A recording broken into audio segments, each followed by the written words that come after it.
abrimos un nuevo bloque de Coordenada de Noticias. Estamos ahí rebuscándonos a ver cómo podemos filmar un poquito desde las redes. No se quiere quedar quieto el celular, está medio arisco. Ahí quedó. Entran a Coordenada de Noticias, a nuestro Facebook, y van a poder vernos las caras tanto de nosotros como del invitado que tenemos aquí de lujo, Daniel Gursi, ex concejal, ex diputado, ex candidato a intendente, referente de Juntos por Quilmes. Bueno, Daniel, ¿cómo estás? Bueno, un gusto nuevamente estar en FM Elite, en la casa de un amigo, Néstor Leta, y compartiendo con ustedes 3 jóvenes periodistas que están encarando este proyecto realmente muy interesante. La verdad que los felicito a los 3, porque estar al aire los lunes implica para la audiencia poder tomar contacto, en este caso conmigo, pero me imagino que a través de ustedes con muchos temas de la actualidad. Sí, hablamos. Bueno, y acompañándonos con Juan Colac, también un militante de nuestra agrupación, un conocedor de Quilmes y Bernal, como la palma de su mano. Más o menos. ¿Cómo andás, Juan? Entonces, presentación oficial. ¿Cómo andás, Juan? Bien. ¿Cómo salió San Lorenzo ayer? Perdimos una. Entonces no anda bien. Cambia el técnico, pero no debutó el técnico. No debutó. Porque el técnico que debuta gana, él no debutó. Sí. Muy amigo mío el técnico. ¿Miró? No, el Pampa Viaje. Venía a comer todo acá a Quilmes, lo hemos traído a Quilmes. No. Bueno, te hablan Ezequiel de Freitas, Darío Esteves, Manu Arriola. La primera pregunta que le hacemos a todos los invitados que tenemos es, para el que no te conoce, ¿cómo se definiría a sí mismo Daniel Gursi? En 2, 3 palabras, cortito. Mira, yo sigo siendo el pibe de barrio que me crié en Bernal Oeste. Me siento en cada barrio que visito, ya cuando era diputado, cuando fui concejal, sigo siendo el mismo de siempre. El otro día fuimos con Angelito García a la Sociedad de Fomento del barrio Monteverde, en la Florida, y unos días antes, preparando esa reunión, yo pasé por la casa de una compañera, le decimos con cariño la Negra Moreira, Delia Barnola, nosotros le decimos Negra Moreira, nos conocemos hace 30 años más o menos, oriunda de Villa Luján, y llegó a la Florida en un barrio de cooperativas construidas las viviendas con el cura Farinello, con la mano de obra de los propios vecinos y los materiales conseguidos por Luis. Y bueno, yo cuando me encuentro con Delia sigo siendo ese pibe que con menos de 30 años soñaba que desde el gobierno municipal se podía mejorar la calidad de vida de los vecinos y de los barrios de Quilmes, y que la Argentina tenía que ser el país que nos permitiera crecer con nuestra familia y desarrollar nuestros sueños. Sigo siendo ese pibe de barrio de Bernal Oeste. Y te da una duda que me surge, ¿no? ¿A qué edad iniciaste? ¿Cómo te picó el bichito de...? Hay dos momentos en mi vida. En el año 1980, yo tenía 19 años recién cumplidos, y un muchacho de enfrente de mi casa, comandante Franco y 165, Bernal Oeste, el Negro Ayala, daba catecismo en una parroquia de Bernal Oeste, en la calle Formosa, y me lleva para dar apoyo escolar los días sábados. Ahí empecé a tomar contacto, barrios que yo conocía por ir a jugar al fútbol, por tener amigos. Yo cursaba la secundaria en la número 2 de Wilde. De Bernal Oeste nos íbamos a Wilde. Mi vida pasaba por Wilde, por la biblioteca Martín Fierro, por la escuela 2, por la calle Las Flores. Y empecé a tomar contacto con otra realidad a partir de la iglesia y del apoyo escolar. Empecé a tomar conciencia de muchas injusticias pasando el arroyo en Bernal Oeste. Muchas injusticias más fuertes que el barrio donde yo vivía, que era un barrio que se inundaba, que teníamos algunos inconvenientes, pero no lo que pasaba del arroyo hacia Camino General Belgrano. Me llamó mucho la atención. Que hay un libro que relata mucho lo que era Bernal Oeste en aquella época, que es un libro de Jorge Asís que se llama La calle de los caballos muertos, que es la calle Montevideo, que era de tierra, y de un lado tenías el paredón del Finescore, del otro lado tenías las canchas de fútbol, los asentamientos, y un barrio que se había loteado y que había sido estafada, todos los vecinos estafados que no podían escriturar. Entonces al no poder escriturar la gente no invertía y el barrio estaba muy atrasado. Mosconi todavía era de tierra, no había puentes, había un aislamiento de esa zona. Y después el otro clic me hace en el 82, yo trabajaba en Capital Federal, en una empresa arenera que tenía su descarga de arena abajo del puente de la Boca, la empresa Badaraco. Fue mi primer trabajo, empecé de cadete, pasé a ser administrativo, y en el año 82 me encuentro con la movilización convocada por Saúl Ubaldini a la Plaza de Mayo, a 5 cuadras de donde yo trabajaba. Me fui del trabajo, fui a escuchar a Saúl, vi todo lo que pasó en la calle. A los 2 días vino el desembarco nuestro en Malvinas. La movilización fue el 30 de marzo y el desembarco fue el 2 de abril. El 30 de marzo hubo represión, hubo un muerto, y ahí empecé a percibir la figura de un gran dirigente gremial como fue Saúl, y empecé a percibir algo que yo no había vivido en mi casa, porque mi papá y mamá trabajaron toda su vida en relación de dependencia los primeros años, pero después trabajaron por cuenta propia. Empecé a descubrir lo que era la organización, el movimiento obrero organizado. Lo vi por primera vez el 30 de marzo del 82, cuando columnas de trabajadores llenaban la Plaza de Mayo, y ahí empecé a percibir. Yo ya estudiaba el profesorado de Físico-Química en Bernal, en el Instituto 24, empecé a percibir que... Es el Jusay, ¿no? El Jusay, sí, que nació en Don Bosco. Después, cuando yo estudiaba, estábamos en la calle Avellaneda, en la 18, y ahora tiene edificio propio al lado de la UNCI. Sí. Y bueno, el camino me llevó a ser presidente del Centro de Estudiantes en el año 84, y ahí, sin darme cuenta, ya estaba militando y metido de lleno en la política, tanto local como nacional. Pero bueno, ahí descubrí, en el 82 descubrí el movimiento obrero organizado, que no lo había leído en los libros en la secundaria, y en el 80 descubrí un sector de Bernal Oeste que me movilizó muchísimo. Con respecto a nuestro distrito, a Quilmes, ¿cómo ves el manejo del gobierno actual? ¿Cuál es tu opinión con respecto a eso?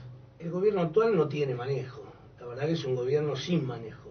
Si analizamos lo ocurrido en estos 2 años y 10 meses que lleva de gestión Martiniano Molina, podemos ver como aspecto positivo para la localidad la repavimentación de un montón de arterias, por ejemplo, República del Líbano de manera completa, Triunvirato, Camino General Belgrano. O sea, evidentemente, ahora el trabajo que están haciendo sobre Calchaquí, que merece una discusión aparte. Yo creo que para la ciudad no es positivo lo que se está haciendo, pero con respecto a los 2 años y medio, podemos ver un gran nivel de obra pública, fundamentalmente en mejoramiento de calles de asfalto, con un encarpetado asfáltico sobre el hormigón, todo eso financiado por la Nación.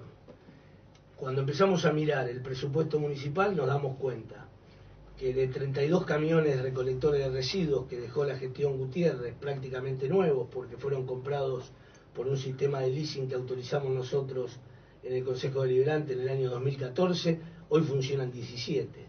Y vemos que el mal funcionamiento del GIRSU lleva a que la ciudad tenga muchos basurales a cielo abierto, o que la recolección domiciliaria sea muy precaria, sin saber la fecha, los días, el horario que pasa la recolección, salvo excepciones que tienen que ver con los cascos céntricos. Pero en la periferia la recolección de residuos deja mucho que desear. En el área de seguridad no han colocado una nueva cámara de seguridad. Todos los fondos que están invirtiendo del área de seguridad es para alquilar lo que era Elsilam, para refaccionar internamente, un contrato de alquiler de 10 años, que en realidad cuando uno suma los 10 años podría haberse comprado tranquilamente el edificio y pasar al patrimonio municipal, pero en la calle no hay una cámara más y la inseguridad sigue creciendo en el distrito, como vemos todos los días en algunos medios nacionales, porque los medios locales no reflejan lamentablemente la ola de inseguridad que hay en el distrito, evidentemente porque hay una pauta que los calla a muchos de ellos. El área de deportes, que durante la gestión del Barba, yo siempre fui muy crítico de la gestión de Gutiérrez, y de hecho presenté candidatura en 2 oportunidades, porque creíamos que se podría llevar adelante otro modelo de gestión, más parecido a lo que ocurre en Avellaneda o en Berazategui. Sin embargo, tengo que reconocer, y lo dije siempre, que el área de cultura, el área de deporte se distinguieron en los 8 años de Gutiérrez por mucha presencia. Si bien había una gestión municipal que hacía agua en algunas áreas, como por ejemplo medio ambiente o seguridad o gobierno, era un gobierno muy sensible en los temas de deporte y de cultura y dio muy buenos resultados. Hoy prácticamente el área de deportes abandona las actividades de los barrios, no está la vianda para los chicos de las competencias de fútbol, el polideportivo ahora lo anuncian con un gran afiche que lo van a inaugurar a nuevo, está cerrado hace más de 1 año y medio y es el único polideportivo del que goza la ciudad. Y después una gran obra que se está realizando desde Villa Luján hacia la Ribera, que es la obra de Sauer, que la deja licitada el gobierno de Cristina Fernández de Kirchner en un pliego de licitación que abrió Gutiérrez 3 meses antes de la derrota electoral. O sea que logros propios de gestión local no lo hay, y yo creo que obedece a varios motivos. El primer año el gobierno municipal estuvo metido en la pelea por la titularidad del radicalismo de Quilmes entre el secretario de gobierno Fernando Pérez y el secretario de Servicio Público Oscar García. O sea que todos los quilmeños fuimos partícipes de una manera o de otra, por acción o por omisión, en la interna y la definición del radicalismo y de su conducción en el primer año de gestión de Martiniano Molina. Eso significó una gran cantidad de contratos, una gran cantidad de dispersión de recursos municipales y que 2 principales figuras del gabinete de Molina estuvieran pensando en su interna más que en la gestión. El segundo año se lo lleva el cambio de varias áreas. Cambiaron 5 secretarios de seguridad, 2 secretarios de salud. Ahora se acaba de renunciar el propio hermano del intendente, quien concentraba gran parte de las decisiones. O sea, se nota que hay mucha improvisación en cuanto a la gestión.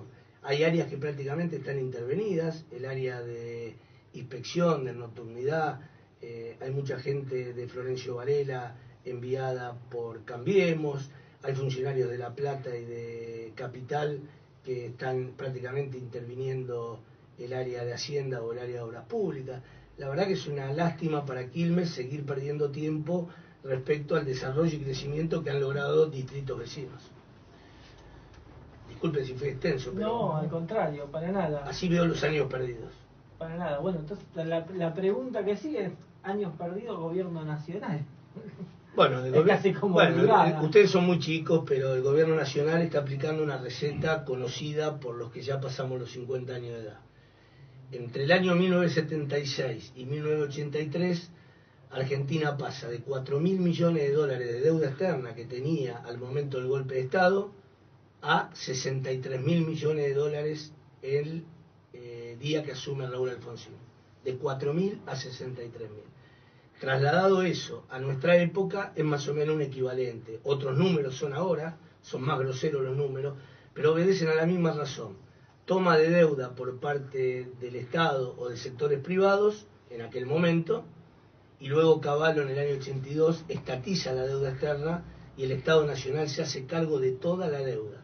Entre ellas la familia Macri, que ingresa a la dictadura el 24 de marzo del 76 con 7 empresas declaradas y se va, y cuando termina la dictadura, el grupo Macri es un grupo de más de 30 empresas, concentrando fundamentalmente la recolección de residuos en la ciudad autónoma de Buenos Aires, donde se formaron y se financiaron hombres como José Luis Manzano o Carlos Grosso. Ese es el conglomerado Macri, que se benefició con la estatización de la deuda por parte de Cavallo en el año 82 y que ya se había beneficiado en el año 80 con lo que se llamaban los seguros de cambio. ¿Qué permitían los seguros de cambio? Que muchas empresas compraran volúmenes de dólares a futuro con un valor supuesto que iba a estar el dólar. Entonces se cubrían de cualquier movimiento inflacionario. ¿Quién pagó eso? Lo pagó el Estado. Ahora vamos a lo mismo. Han generado las famosas LEVAC y ahora pasan a las LELIC y ahí están acumulando el circuito financiero. Ninguno de estos millones de dólares que manda el Fondo Monetario son para inversiones. Cuando los gobiernos anteriores, incluso gobiernos que no eran de mi agrado, como por ejemplo el de Carlos Saúl en la década del 90, el gobierno de la Rúa, el gobierno de Alfonsín y el gobierno de Néstor, tomaban créditos del Banco Mundial, los créditos del Banco Mundial eran con un destino afectado, una represa, una ruta, un hospital. Acá se toma deuda sin afectación, solamente para poder cubrir el movimiento del mercado cambiario. Ahora lograron planchar el dólar entre 36 y 38, le están produciendo una ganancia enorme a los que vendieron dólares a 40, 42 y que pasaron al EVAC y al ELIC y que van a vencer entre diciembre y marzo. Fondos golondrinas que vinieron a la Argentina nada más que al sector financiero y que están obteniendo ganancias fenomenales porque hoy la tasa que está ofreciendo el Banco Central es una tasa de 72 anual. Con una tasa de 72 anual ningún empresario puede tomar un crédito. El empresariado argentino tiene una característica muy particular y es muy diferente al empresariado brasilero. Los que estudian economía lo pueden mostrar en gráficos mucho más elocuentes. Cómo fue la evolución de Brasil desde la década del 60 hasta hoy y cómo fue la involución de Argentina. El PBI de Brasil nos supera hoy 5 veces a nosotros, cuando en la década del 60 íbamos parejos. ¿Qué sucedió? Brasil puso un banco a disposición del empresariado y el empresariado, en lugar de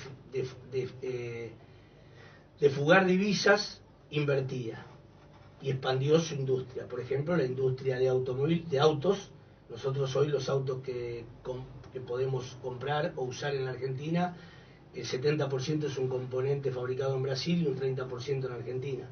La industria brasilera es una industria con más tecnología que la nuestra. Por ejemplo, medicamentos. Por ejemplo, línea blanca, lavarropas, heladeras. La industria brasilera, si no tuviéramos esos convenios del Mercosur, que es lo que empieza a peligrar ahora con Bolsonaro, porque la burguesía de San Pablo pide romper algunos acuerdos con Argentina y con Uruguay, nos terminan de destruir las pocas empresas que nos quedan de línea blanca, porque ellos producen con mucha tecnología, con bajo salario para los trabajadores, casi esclavistas, con ayuda de impuestos y de electricidad por parte del Estado. No nos olvidemos que Brasil se financia con la electricidad que genera la represa de Corpus y de Yacyretá. Una gran discusión que tiene el gobierno de Brasil con el gobierno paraguayo. ¿Cuánto paga Brasil el kilowatt que se produce en Corpus y cuánto deja de ganar el pueblo paraguayo por la energía barata que tiene Brasil? Entonces, energía barata, crédito del Estado, mucha tecnología y trabajan para un volumen de mercado interno de 200 millones de personas.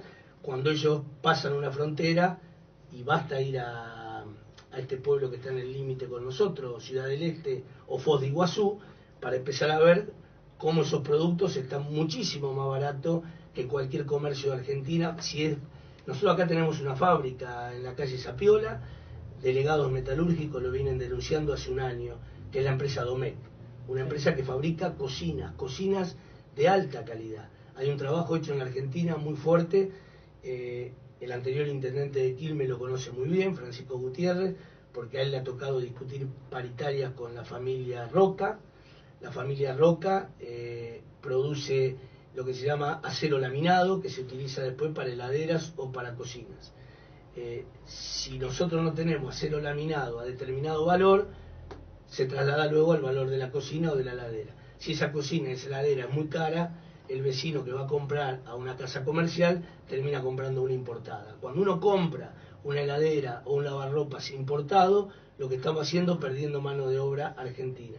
Entonces ahí tiene que estar el Estado. Y la verdad que hoy tenemos un Estado ausente y con Brasil se avecinan momentos muy duros porque la burguesía brasilera, que estaba contenida por Lula, que trataba de buscar un equilibrio definiendo principal socio comercial de Argentina y busquemos otros mercados en el mundo.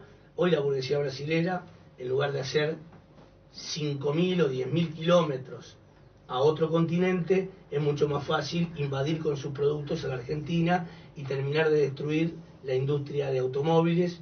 Ya Ratazzi dijo, un hombre que seguramente votó a Macri, antes del coloquio de IDEA, dijo que el mercado le está ya dando la espalda al presidente de la Nación. ¿Qué está anunciando Ratazzi? Que ya no puede explicar a la casa matriz de Italia para qué tiene tantos obreros y para qué tiene tanta fábrica de autos si estamos bajando, creo que fue 36% la caída de 0 kilómetros interanual. Me da la impresión que el gobierno está errando el camino y esto nos va a llevar a una crisis tan profunda como la crisis del 80-82 o 2000-2001. Daniel, fuiste subsecretario de la pequeña y mediana empresa de la provincia de Buenos Aires. Hoy en día sabemos que las pymes están pasando un momento difícil. ¿Qué se puede hacer para ayudar desde el municipio, más teniendo por ahí un distrito tan cerca como es Berazategui, que no dejan pasar a los grandes mercados, por ejemplo Carrefour, como Coto? ¿Qué es lo que está bien hacer? ¿Qué es lo mejor que puede hacer? Sí, cuando vemos la estrategia de Berazategui con los grandes mercados, ahí estamos hablando de la política comercial. Ahí se plantó el intendente y defendió al pequeño comerciante. Acá en Quilmes hubo un gran debate en Quilmes con la llegada de los primeros hipermercados en la década del 90, y después se abrió la ventanilla para que ingresen muchos más, a tal punto que en un momento se nos bautizó como Ciudad Changuito. Pero en Quilmes había un gran debate en la década del 90. Había comerciantes de Quilmes que se aprovechaban de algunas situaciones, y yo me acuerdo que venir a comprar a la calle Rivadavia no era para cualquiera. Ir a comprar a la 9 de julio en Bernal no era para cualquiera. Hubo comerciantes que se tuvieron que adaptar a la competencia más fuerte de estos grandes. El que subsistió, hubo muchos que murieron, pero el que subsistió al primer oleaje de los hipermercados y de las cadenas comerciales en Quilmes, hoy ya tiene el cuero curtido y puede pasar cualquier crisis. Es muy difícil pasar otro tipo de crisis. Podría ser una crisis de competencia, que Berazategui la sostuvo del Estado y después la incrementa y ayuda con la tarjeta de compra local. Hay un montón de medidas locales. Vos podés plantearte una reducción de tasa de seguridad y higiene, como está planteando Ángel García, nuestro concejal, en una ordenanza presentada este año. Vos podés premiar una reducción de seguridad y higiene si tomás mano de obra que viva en el distrito. Nosotros tenemos que tratar de fijar trabajadores en el distrito y no constituirnos en una ciudad dormitorio. Basta ver la estación del tren o las paradas de los colectivos. Nuestros vecinos viajan mayoritariamente a trabajar a la capital federal. Para fijar trabajadores en el distrito, el comercio, que hoy es el área más fuerte de Quilmes, porque la industria representa aproximadamente entre un 7 y un 10% del producto bruto geográfico producido en la ciudad. Al comercio hay que ayudarlo con medidas positivas, como por ejemplo premiarlo con una reducción de seguridad y higiene. Ahora, cuando viene un aumento tan desconsiderado en luz, gas, es poco lo que un gobierno municipal puede hacer. El gobierno nacional ha tomado medidas respecto a las tarifas que termina por desbalancear la estructura de costos de cualquier comercio, y el comercio por donde primero ajusta es echando empleados. Basta ver locales de Quilmes Centro, Quilmes Oeste, que hoy son atendidos por sus dueños o por los hijos de los dueños. Zapaterías, por ejemplo, que antes tenían 3 o 4 empleados, se han quedado con uno. La verdad que es una lástima, porque formar un empleado capacitado en cualquier rubro, desde lo más sencillo que parece ser telefonista de una remisería, hasta empleado de una zapatería, tanto de hombre como de mujer, o una casa de ropa, no es para cualquiera. Un buen vendedor se forma en el tiempo. Y yo he charlado con algunos dueños de comercio que con mucha tristeza tienen que pagar una indemnización y despedirse de un empleado que ya a esta altura era parte de la familia. Y después está el sector industrial. Nosotros en la provincia nos tocó una época donde Néstor Kirchner entendió que había que fortalecer el mercado interno. Entonces a mí me tocó ser, primero como diputado, presidente de la Comisión de Industria y Comercio de la Cámara, donde pudimos impulsar la ley de software, la ley de parques industriales, la ley para defender a las empresas recuperadas por trabajadores, todas esas empresas que en el año 2001-2002 no solo quebraban, el dueño abandonaba el país, abandonaba la familia y abandonaba la empresa.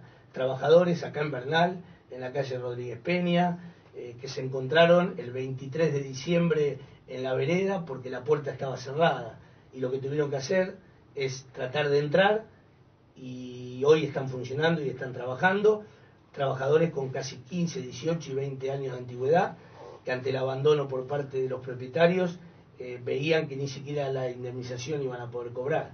Entonces hicimos la ley de fábricas recuperadas, impulsamos la ley de software, la de parques industriales, y después me tocó ser subsecretario PYME, y ahí tuvimos un excelente director provincial, un contador público de Espeleta, Nicolás Engels, un hombre formado en la industria del comercio de nuestra ciudad, que supo desarrollar una tarea impresionante, porque armó un plan que se llamaba tutores de pymes.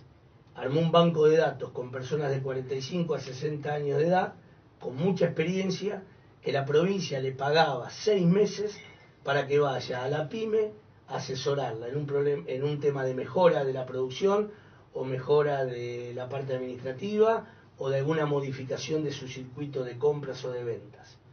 Y la provincia asumía el costo de ese profesional durante 6 meses.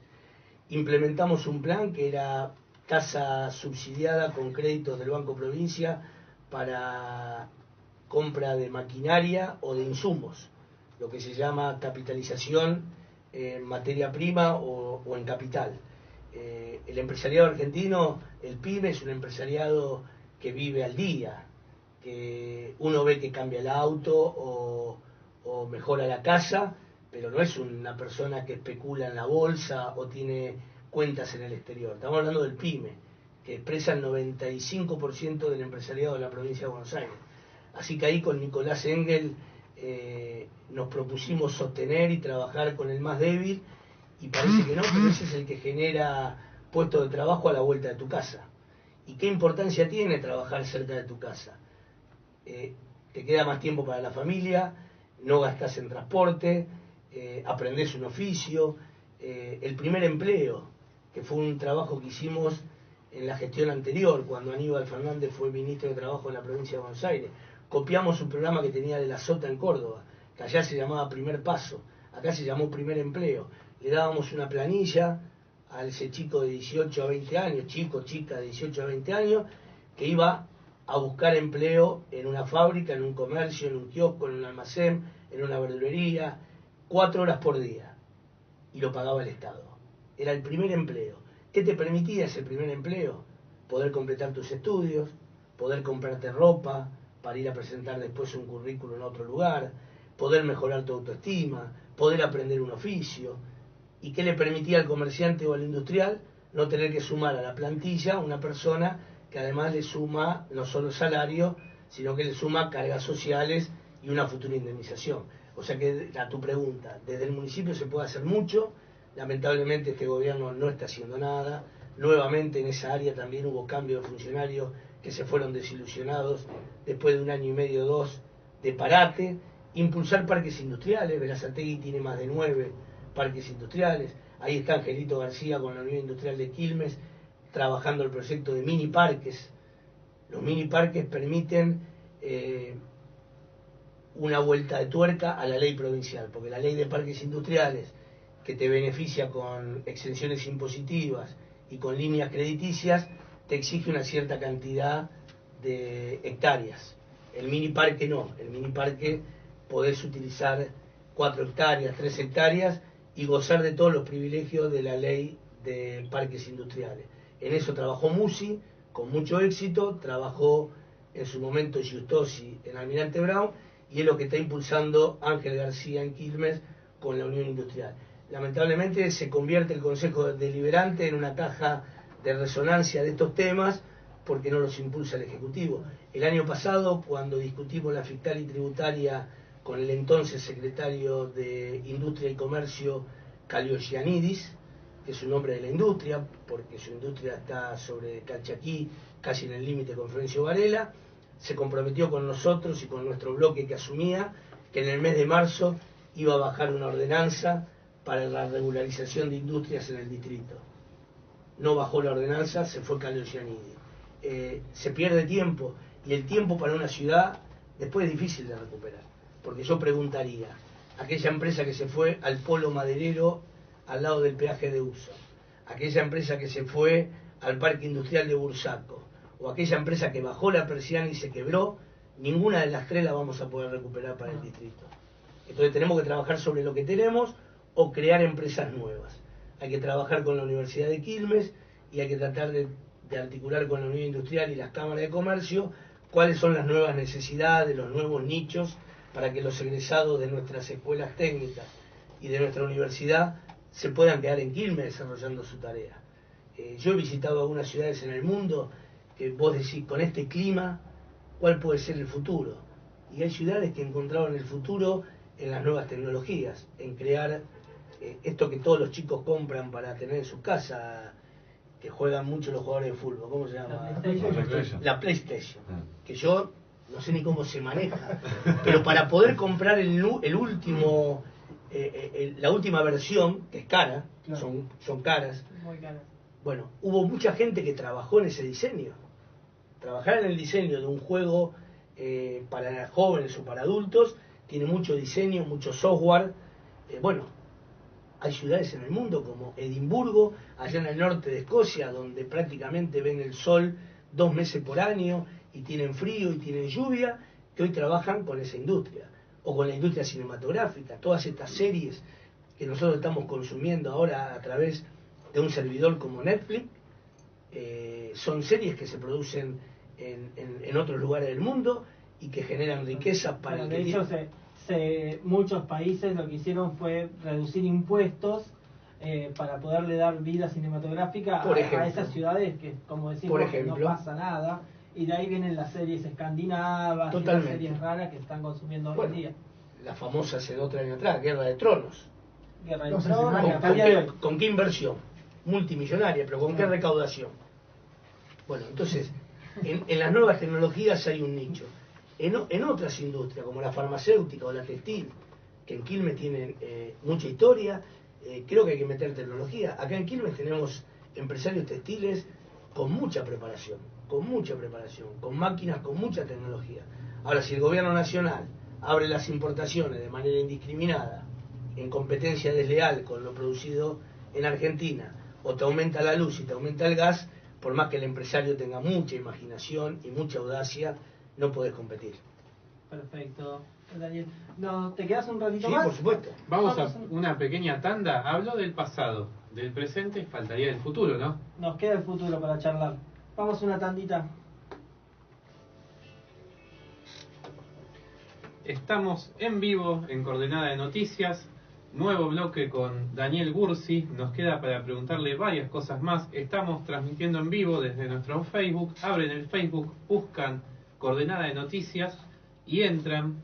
Y ahí nos van a Mucha encontrar. gente comentando en el video que subimos del primer bloque. Bueno, Sí, nos queda hablar un poquito del futuro.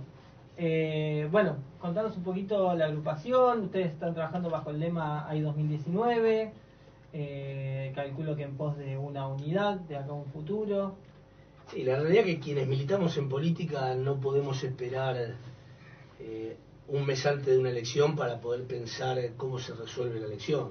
Nuestra obligación es planificar y tratar de ordenar el espacio respecto a lo electoral, pero fundamentalmente con ideas que nos permitan darle sustento a una posible candidatura, tanto local, provincial o nacional.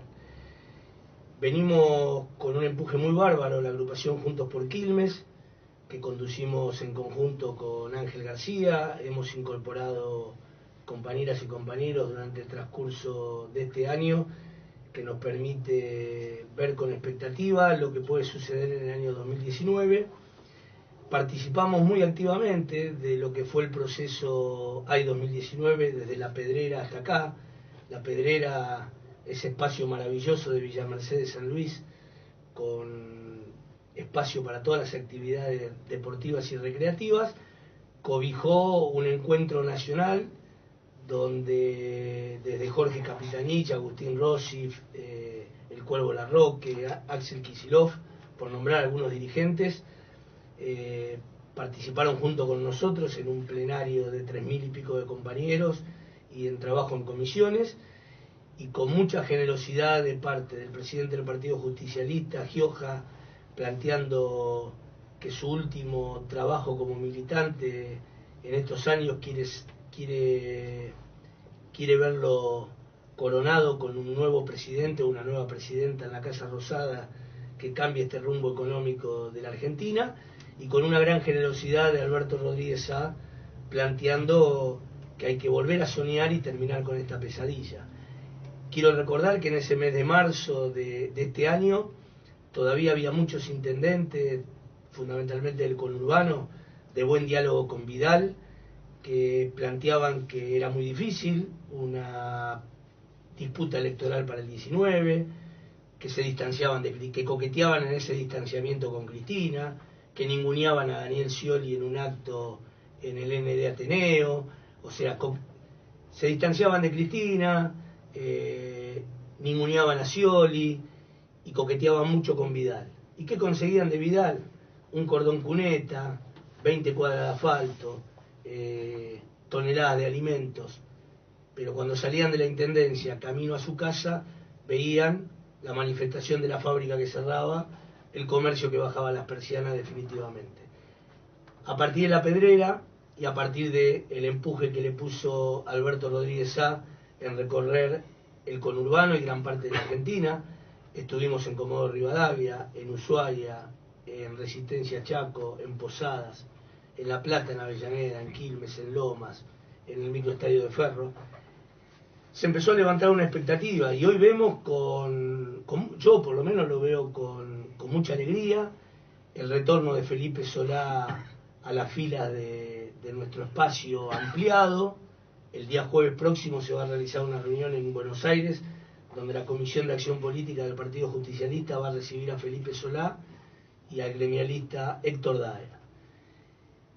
Felipe Solá rompe el bloque del Frente Renovador y empieza a acompañar estos nuevos movimientos de reclamo de cambios en la Argentina. El movimiento obrero, a partir del 21 de febrero, vuelve a revitalizarse con algunos sectores que allá por el año 2015 acompañaron a Mauricio Macri, como es el caso de Hugo y de Pablo Moyano. El propio titular de la Confederación de Gremios del Transporte, Schmidt, que renuncia a la conducción de la CGT planteando críticas porque empieza a ver que la mayoría de sus trabajadores le reclamaban que la CGT dormida no tenía sentido en una Argentina que estaba yendo hacia el abismo. Hoy mismo circulan en las redes sociales la posibilidad de un default para fin de año en las cuentas públicas de la Argentina. O sea que lo empezó a ver Smith, lo empezó a ver Hugo y Pablo Moyano, lo empezó a ver Felipe, y hoy vemos que la posibilidad de un AI 2019 excede a la figura de Alberto Rodríguez Sá o de Cristina Fernández de Kirchner. Y es saludable que exceda, porque hay que conformar un gran frente nacional. Pino Solana se está evaluando la posibilidad de venir a un gran frente nacional. Hay que construir un gran frente nacional con 10 puntos básicos de recuperación de la industria, de cuidado del mercado interno, de freno a la inflación, de combate contra el hambre.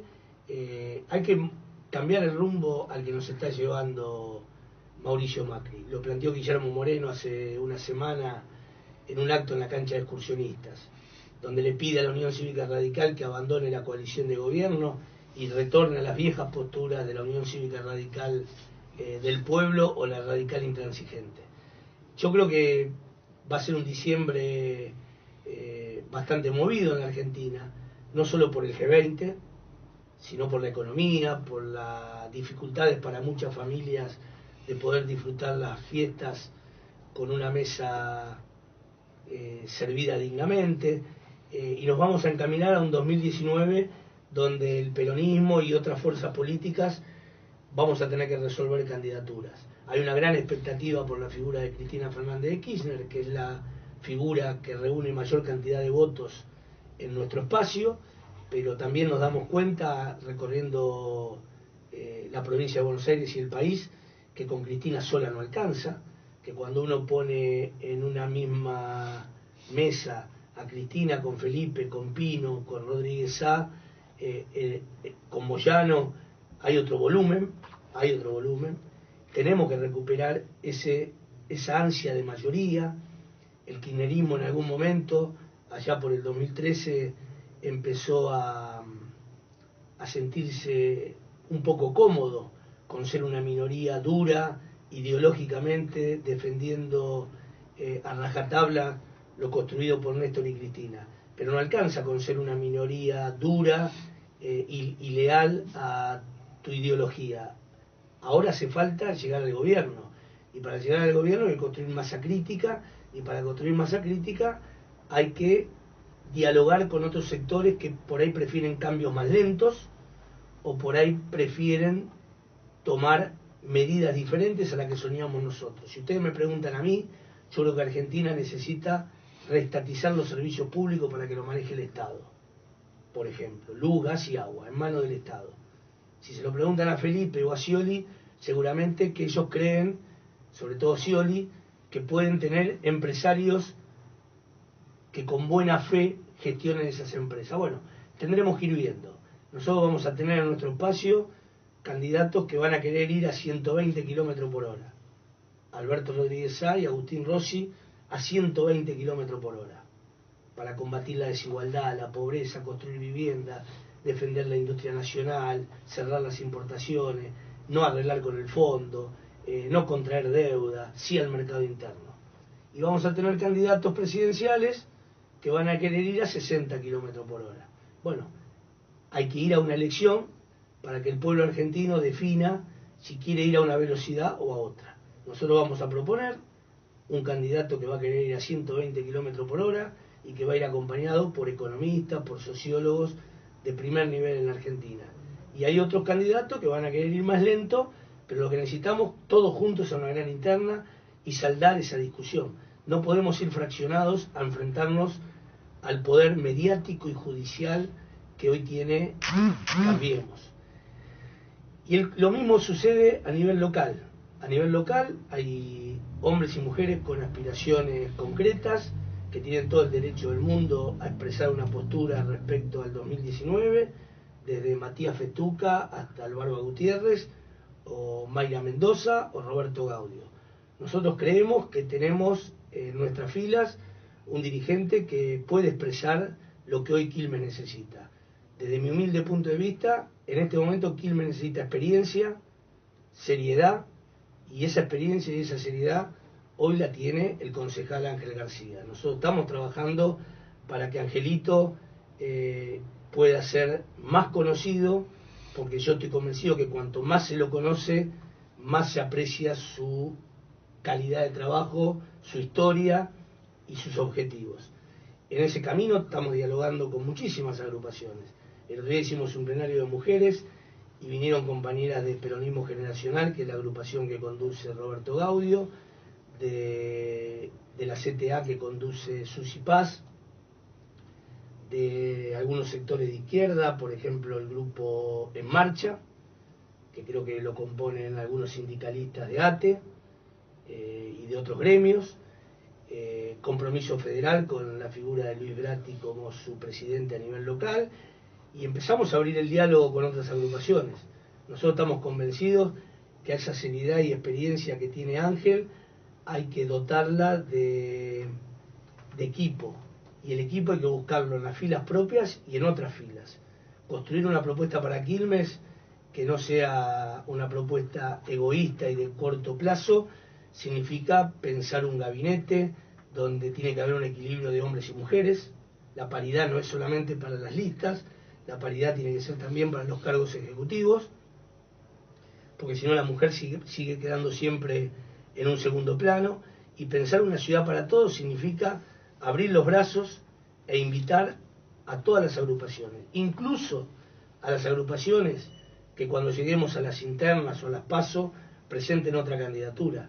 Nosotros, en el caso de ganar, vamos a tener que convocar a las agrupaciones que han perdido para conformar un gran espacio político que a Quilmes le levante la expectativa, la autoestima y la voluntad de crecer.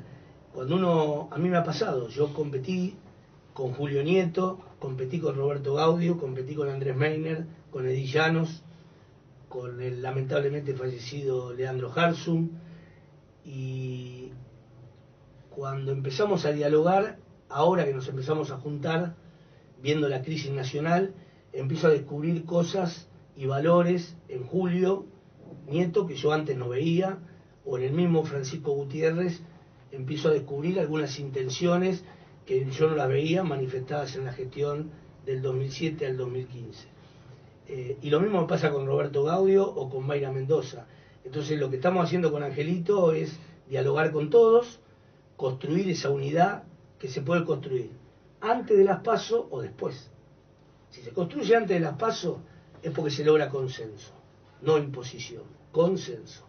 Y si no, se logrará después de las PASO, donde habrá alguien que gana y habrá otros que pierden, y habrá que sentar a una mesa y proporcionalmente a lo que cada uno expresó en la sociedad, caminar hacia octubre para recuperar Quilmes, la provincia y la nación. Pero me parece que no estamos en condiciones de perdernos la capacidad que tiene cada uno de estos actores que yo mencioné. Y algunos ayudarán desde la gestión y otros ayudaremos desde afuera de la gestión. Yo, por ejemplo, tengo muy claro cuál es mi rol hoy al lado de Ángel García y seguramente acompañándolo como intendente a partir del diciembre del 2019, si tiene que ser otra persona quien guíe los destinos de Quilmes, de la misma manera. Yo sé que soy más útil en este momento aportando desde fuera de la gestión que adentro de la gestión. Porque adentro de la gestión uno tiene que subsumirse las 24 horas del día en el área que tiene que manejar. Y yo, con mucha humildad lo digo, con muchos errores en mi trayectoria y con varias derrotas electorales más que triunfos, lo que hoy puedo poner es experiencia arriba de la mesa, experiencia, conocimiento y quizás aportar más desde una mirada crítica desde afuera y solucionando algunos inconvenientes que toda gestión tiene, que estando mezclado en el día a día.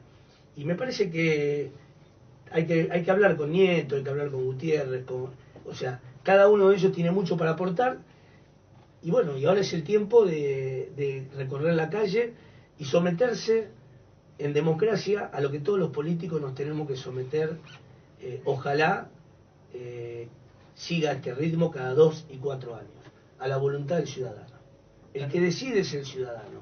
Acá no decide, en algún momento se hablaba, si decidía Camaño, Aníbal Fernández o Escarabino. Acá no decide ningún dirigente de esa característica. Acá tiene que decidir la ciudadanía.